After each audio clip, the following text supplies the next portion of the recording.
September 11, 2001. 18 years ago, a group of cowards attacked my country. A group of cowards attacked my city. In the process, they took the lives of nearly 3,000 individuals. Injured another over 6,000. And since that day, hundreds more, their lives taken due to ailments and diseases from the cleanup and aftermath. I want you guys to think about somebody special in your life, or many people. And if you had to go to work that morning, or go somewhere and you kissed them on the forehead, or you called them and said, "I love you, I'll see you later," and something happened on that day where you knew you weren't gonna make it home, what would be going through your dome piece? What would you be thinking? And if you could just tell that loved one one more thing, what would it be? Nobody should ever have to go through that. But thousands and thousands of people had to go through that on that day. I want to take a moment to just remember every single one of them. I want to take a moment for you to think about somebody special in your life. And if that situation were to occur to you, how would you take it? What would you think? How would you act? What would you do in those final moments? And maybe that'll make you cherish everything you have that much more. You might not have all the money in the world. You might not have fame. You might not have all the accolades and awards you wanted to accomplish and achieve and have. But if you got people you love, and people that love you, as cheesy as it may sound, brah, you got the whole world. But it can be taken from you like that. What would you do? Take a moment and think about your loved ones. And then take another moment and be so happy you still have them in your life. You can call them right now. You could go over and visit them. I don't care how far away they are. You can buy that plane ticket. You still have the chances, the opportunities to do such. Thousands of others, they don't. Yeah, you're damn right. On this channel, I want to take a moment to salute, to honor, to remember every single one of those individuals. In a moment to cherish what we have today and never, ever take it for granted. Yeah, I want to take that moment.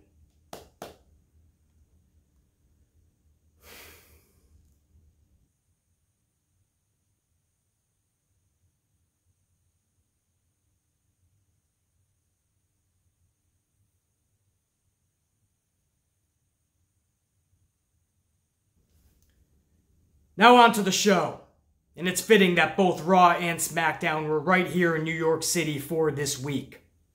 SmackDown Live for September 10th, 2019 was kicked off by The Undertaker in his return to MSG.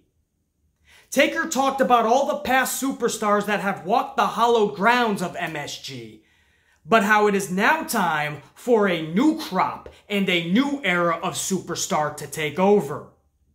Sami Zayn's music hits, and sure enough, Zayn hits the ramp and subsequently hits the ring. Zayn tells The Undertaker that he should just turn around and walk away, and in the process, pass the torch to Sami Zayn. The Undertaker contemplates this request. He even walks away through the ropes, but before he jumps off that apron, he turns back to Sami Zayn, and Zayn, with his back turned to The Undertaker, is celebrating as if to say, "I told The Undertaker what to do, and he did it."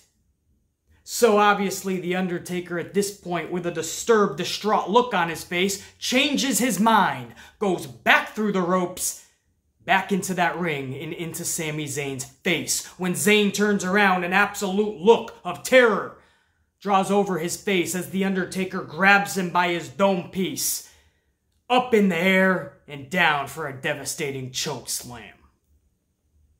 The Undertaker is willing to pass the torch to the new crop and new era of superstars, but it was clear it ain't gonna be Sami Zayn. So we all had the feel-good moment just like we did on Raw with Stone Cold, Steve Austin. Now we had it on SmackDown with The Undertaker. Again, I would like to see these legends do the deed for the new crop, the new era of superstar, so we could see if we could help create a larger-than-life individual down the line. Like, for instance, I don't care if he's heel, face, or a tweener.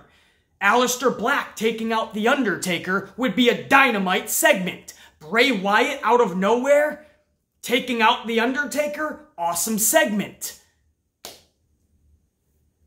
Just like Stone Cold on the night before, if the OC was to take out Stone Cold, that is making a crop of superstars. It's making AJ Styles relevant once again, coming off of the most irrelevant WWE year he's ever had. And on top of that, it's making Gallows and Anderson relevant for the first time in their WWE roster career, even when Gallows was there the first time. But they decided to go with all the feel-good moments. Understandable. We'll take it. Beggars can't be choosers. It was great to see The Undertaker out there. And looking pretty good. You can tell he lost a few steps even in just delivering a chokeslam. But he's the fucking Undertaker. Until WWE can create larger-than-life superstars, this is all we have. The fucking nostalgia is all we have to get us captivated. That shit's gotta change. There's people out there that can be larger-than-life, possibly, if you give them the chance. Shit, right now in NXT, there's a man named Velveteen Dream. He's already larger-than-life. Put him on the main roster and let him shine. And to do such, you would have to have Vince McMahon take a step back and let Paul Heyman take over. Legit. This new Fiend Bray Wyatt, yeah, he's got what it takes. Give Sasha Banks the real ball and let her score, yeah, she'll do such. There's people that can do such, man. Give them the chance. Aleister Black, he's a guy who's got a chance. Will you give it to him? Not yet, you haven't. After the feel-good moment, we went backstage to Shane McMahon. He tells Chad Gable that Elias has broken his ankle and cannot compete in their semi-final King of the Ring match later in the night. But Gable will not be getting a free pass to the final, no. He will be competing against a new opponent to be named later on in the night. Well, we come to find out that man would be himself, Shane McMahon. Much to the displeasure of a lot of wrestling fans that feel Shane McMahon is the Antichrist to the WWE and to pro wrestling. I don't know where they're getting that from. Shane McMahon is one of the bright spots on every fucking show, I feel. Again, it's just one of those characters where anything can fucking happen when he's in the ring. He takes the chances, the dares, the risks. I'd like to see that from individuals. Not just flips and dives, not just somebody running to one side of the ring and jumping into the rampway, into the aisleway. Every fucking guy coming through the system these days, or gal, no, mostly the dudes, they feel like they have to jump over the top rope and into the aisleway. That has to be in your repertoire. You have to do a suicide dive. That has to be in your repertoire. Why? No, be original. Not. I love seeing fans get so upset about Shane McMahon. That company's got a million problems and Shane McMahon's your big fucking issue. The big thing is, if they just put Shane McMahon to the side, they could create new stars and give them chances. You have 2 hours to do such. Shane McMahon's not your only issue. On Raw, you have 3 hours. Somebody like Shane McMahon is not the only issue. If you cannot produce stars in the rest of the 5 hours of television, then Shane McMahon is not the only issue. You need somebody in the authority role to help catapult the faces. You have to. A McMahon is the perfect person to do such. And Shane McMahon in the ring, I will take that over 70% of that fucking roster still. Because even though they have some skills, they have the personality and charisma of a fucking grapefruit. If you just don't like it, that's fine, but the crying and the bitching about Shane McMahon like that's the sole big huge problem is bullshit. Major bullshit. Up next, we have Miz versus Andrade. I really enjoyed this match, I know. Andrade, that's not really shocking, but The Miz versus Andrade?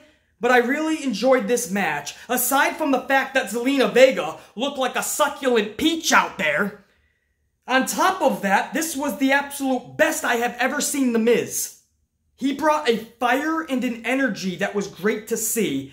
With a skull-crushing finale, The Miz capped off one of his greatest performances, I feel. Sucks it was at the expense of Andrade, no question, but I think it's safe to say that Vince sees nothing in Andrade, and yes, that's straight criminal. Post-match, Shinsuke Nakamura got in the ring, and he took out The Miz with a knee to face and then a Kinshasa. So Shinsuke is showing his dominance in that this Sunday at Clash of Champions, it'll be the same result. Knee to face, Kinshasa, and you're fucking down. Or does The Miz recapture his IC strap? Remains to be seen. The first hour of SmackDown Live ended with Mandy Rose versus Nikki Cross. Mandy actually gets on the mic and says, she's pretty, and Nikki's ugly. That's the big storyline. Wow, captivating. Nikki hits the ring with straight fury, literally, with 5 feet of fury and Alexa Bliss and her own intensity. And Cross ends up defeating Mandy Rose in a simplistic 2 minutes. Little bit of a roll-up. Nikki Cross, who's kind of been playing the face lately with Alexa, runs away. Usually that's the heel move when they do the roll-up, but alright. I don't know what this was about. Did it get you any more excited for this nonsensical tag team championship match Sunday? Mandy and Sonya versus Alexa and Nikki? That's the best you got with that entire women's roster. That's the tag team match you're going to give us. Maybe they just know they got 2 Dynamite women's matches that night, and this was going to be overshadowed anyway. You got Sasha and Becky, you got Bayley and Charlotte. Do we throw them a mulligan? I don't know. You got Kairi, Sane, and Asuka ready to take that tag division by storm, and yet they're not even seen, unless it's on the side of a milk carton with the title Missing. Because they're MIA. I'm sorry, that was not the end of Hour 1. Hour 1 actually ended with Heavy Machinery collecting a W over Piece of Shit Paulie and Fuckwad Fred. Hour 2 started off with another playing of the Roman Reigns Attacker video package. That's right, 1,768th showing of the Roman Reigns Attacker video package. Because the first 1,767 times wasn't enough. We then have Rowan come to the ring. He explains his actions. Roman Reigns hits the ring with a Superman punch. They brawl through the crowd before Roman delivers 2 more Superman punches. Rowan grabs a fan in the crowd and powerbombs him into Roman. While Roman is tied up with security, Rowan gains some steam and barrels himself into everyone. They battle up the rampway where Roman delivers a 4th Superman punch. Rowan, not Roman, Rowan, this is getting fucking confusing. Rowan, at that point, after the 4th Superman punch, grabs the corner camera jib. You know the big crane camera, the jib? He totally chucks that, cascades it into Roman. And then somehow enough officials are able to separate them. That was a lot to go over. They basically just brawled everywhere with every type of scenario. A fan is getting powerbombed at one point. 4 Superman punches. The corner camera jib is being cascaded into someone. Fucking anarchy. Up next, Bayley versus Ember Moon in a SummerSlam rematch. This was a 5-minute match, and I'm not even joking when I say 3 of those minutes we had to watch on that little side box in the upper corner, thanks to commercial. But what I could see of it, it was a decent match. Bayley wins with a Bayley to belly. Ember, oh Ember. Oi! What the fuck has happened? Ember Moon, Asuka, Kairi. If you were to tell me when they got to the main roster it would be this bad for them, what they did to Asuka, what they didn't even give the chance to for Kairi, do you even know she's on the main roster? Ember Moon has been here for a while. Has she gotten one significant storyline? No. She finally, this past August, just last month, got her first big match in the company. That was with a couple-week, nonsensical, ridiculous build-up. Not even a feud. Not even a storyline. In a pretty simplistic loss at SummerSlam, too. Ember Moon, Kyrie, Asuka. I could go on and on, but those three just up front, just criminal, tragic. I mean, these words don't even do it justice. But on the flip, you got Bayley, who's finally getting real momentum, I feel. This Bayley, man, with this edge in the winning streak, in a championship. I mean, this is probably the best I've ever seen Bayley, and it's so good to see. And just like with Sasha, man, I'm loving this, man. I never thought a year ago, if you told me Sasha and Bayley together, I'd be loving this. You know, I'd be going, no, keep them as separate as possible. I don't want them anywhere near one another because it's not doing them any good. They're not evolving at all. They're not going to find success this way. But if you put the right circumstance, situation, and give them the right booking and creative, oh, I'm telling you, man, Sasha and Bayley have something special here. I don't want to always see them together. Like last night, it was good to see just Bayley, and I want to see just Sasha a lot of the time. But if you want to put them together with this edge in a fuck the world scenario, I'm down. Wouldn't believe I'd say that a year ago because I wouldn't, but I'm saying it now. Again, it just sucks that it's at the expense of Ember Moon last night, just like The Miz in his best performance, and that was at the expense of Andrade. So, you know, while you really want to be happy for one individual, you're looking at the other and just kind of cringing. Afterwards, Charlotte gets in the ring for a handshake. So if you were questioning if Charlotte is more of a face now, yeah, those questions are gone. No more in-betweener for Charlotte. Charlotte extends her hand like a face would do, and Bayley rejects it like a true heel would do. The roles have definitely reversed. Bayley ex-nays the handshake. Basically says, oh, hell no. Check you later. We move on in this second hour. Kofi Kingston. He's up next, middle of the ring, talking about how 10 years earlier he sent Randy Orton through a table in that very arena, MSG. Now, Orton is in the crowd. He cuts Kofi off with his stupid little charade that he gives Kofi. And Orton says, you did two things in the last 10 years, Kofi. You won the world title and you put me through a table. Me? Well, in the last 10 years, I won the world title 7 times, the Royal Rumble twice, and also the Money in the Bank contract, all in a 10-year span. But that means nothing, Orton said, because this Sunday means everything. Now, Kofi at this point had enough. He heads through the crowd to get to Orton. After a short brawl, Kofi once again, just like 10 years earlier, flies through the air and sends Orton through another table. I like it. You know, I'm not a fan of extending Orton and Kofi another month, or if they did, as they did after SummerSlam, I wish they would have done it a different way. The way that match ended at SummerSlam left a bad taste in my mouth, and I've never quite came around to the rematch. Not even after last night, but it was a good way to extend this, I guess. I just, that SummerSlam match left such a bad taste in my mouth that I'm not on board with this. So we'll see. Up next, it was the main event, King of the Ring semi-final. This was also with Kevin Owens as a special guest referee because Shane McMahon basically said, you want that $100,000 fine lifted? You want to get back in my good graces? You'll be the referee, and I know you'll do the right thing tonight. Shane McMahon versus Gable. Winner goes on to the finals of the King of the Ring tournament at Clash of Champions. Now, Gable pins McMahon in 60 seconds outright.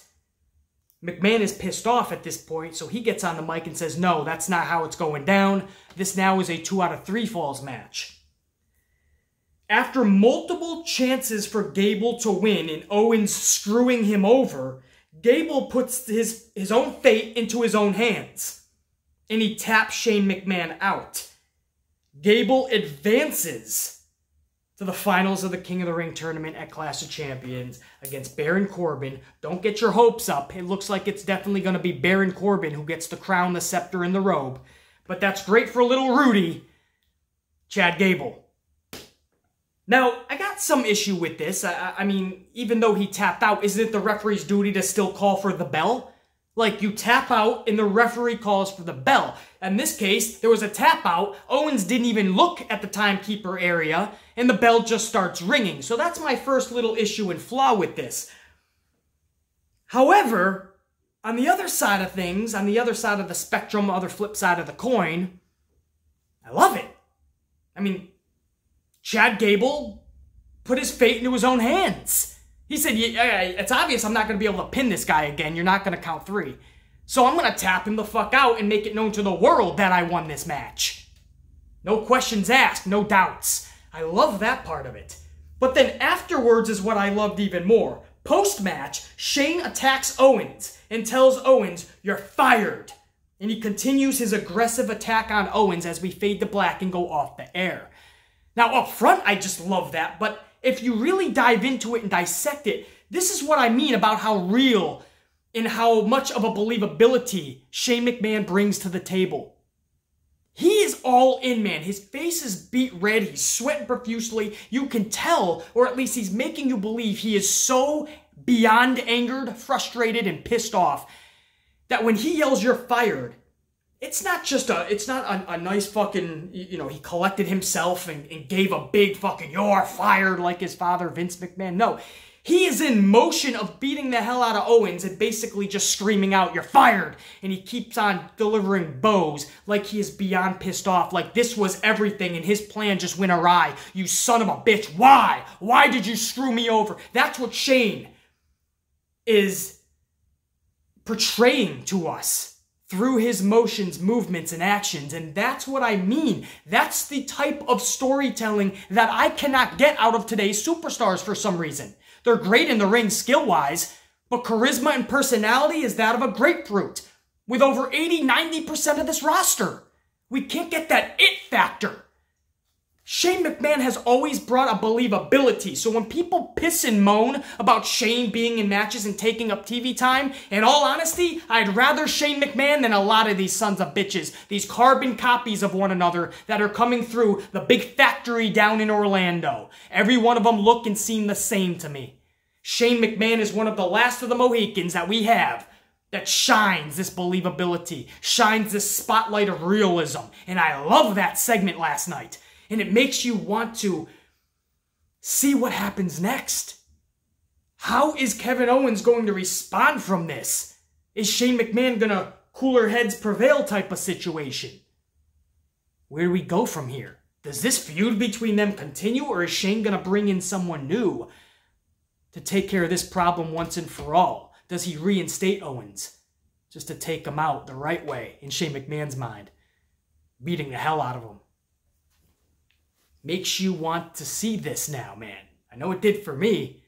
It was a pretty cool ending, I gotta admit, man. It just seemed like everything right was supposed to happen, rightfully happened. Gable got a big moment. Will he get the ultimate moment at Clash? Probably not. That's probably going to be Baron Corbin, but that was a huge moment for Gable in more ways than just wins or losses. To get that type of situation / story in the main event of SmackDown does wonders for Gable. On top of that, Owens has been gone a few weeks. His momentum, I feel, has immediately dropped from what it was going into SummerSlam. But now to be thrusted back into this authority-type saga, in the way it was done with Shane firing him and going ballistic on him, what happens next? That's the shit I love. So I absolutely love that ending to SmackDown Live, man. And everyone's crying, I know. Shane McMahon, he's back. He's back on the main event, and he's wrestling, and he's taking up time. Stop. Stop it, all right? Unless they have 5 hours elsewhere, but before even NXT. 3 hours on Monday Night Raw, and the rest of the 2 hours on SmackDown Live to try to create somebody. If you can't do it in the plethora of hours that Shane McMahon is not on your TV screen, then it's a problem deeper than that. It's a problem of they just don't have charisma. They don't have personality. Vince doesn't trust them. There's a lot of issues that are fucking befuddling, absolutely. Shane McMahon is not the only sole issue, so relax. You guys would think the world is ending every time Shane McMahon's on TV. Stop it. The guy is one of the fucking best we still have, man, when it brings to that fucking character of believability and reality. Don't take that from the Amplified, man, please. Just because you want to see more people jump over the top rope and into the aisleway, or you want to see more suicide dives, or you want to see more flippy thingies. Stop it! It's killing pro wrestling, man. I want people that can tell a story with just their facial expressions, man, their movements, their actions. Take the risks at the right times, and bigger than just a flip over the top rope. Don't take that from the Amplified Man, please. I ask you that, man, please. Other than that, that was SmackDown Live. Decent show all around. You know what's funny? I always feel like SmackDown, more times than not, delivers a better show than Raw. But for some reason, Raw just always feels more special. And I think that's because Vince does look at it as the A show, and that's where all the special things really do happen. But when you talk about a full show put together, SmackDown seems to always beat out Raw. It's just interesting. You know, I thought about that last night, that SmackDown seems to be the better show, but Raw is still must-see. Raw is still the one that gives the most suspense and has the most surprises, and we're all kind of glued to more. You know, our habit and hope, I should say, is more glued to Raw than SmackDown. Mind-boggling. SmackDown always produces a better show. I just don't know if they're ever going to get the recognition they deserve, especially in October. You could look at it like Fox is going to do something special with them, but don't be fooled. They're on Friday night. The only thing worse than a Friday night time slot is a Saturday night time slot.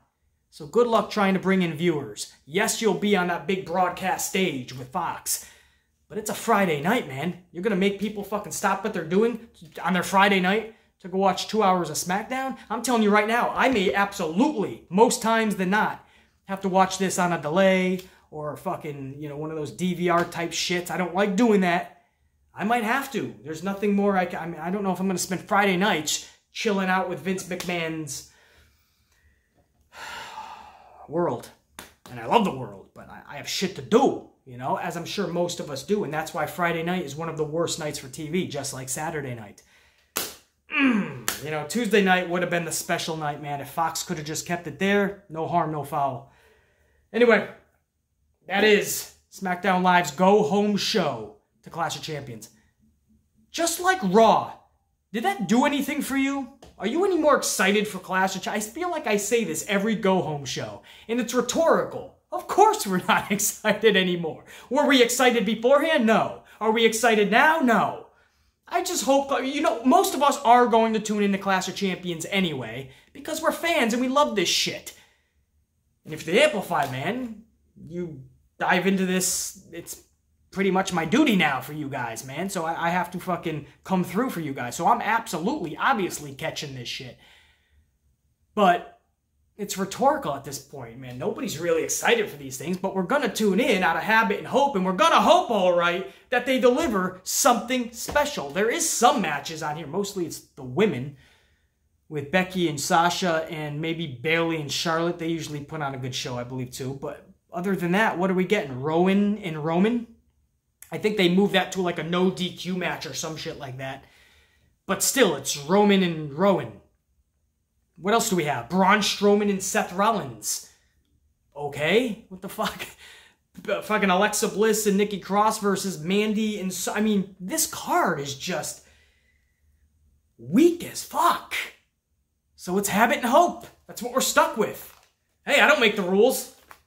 It's Vince's show. We'll see what happens, man. Maybe Shane McMahon and Kevin Owens, maybe this little saga continues into this Sunday. Maybe that'll be a little hope of... or a little chance, a bright spot in the show, because that's one of the things I'm most intrigued with over the last 48 hours with Raw and SmackDown. Shane McMahon and Kevin Owens. What a roller coaster. Going into SummerSlam, for instance, or the feud they just had, I should say, that whole entire saga, I wasn't into because I already saw Kevin Owens and Shane McMahon. I already saw him inside Hell in a Cell. Why would I need to see that again? But now here we are, and the way it was done last night, it got me a little intrigued once more. This company's all over the fucking place, but if you can intrigue me, I guess that's a good thing. We'll see what happens with that as well, and I will see you guys later in the week for the podcast. As always, kick this Wednesday's ass, and until I see you again, the Amplified Man. Ow! Check you later.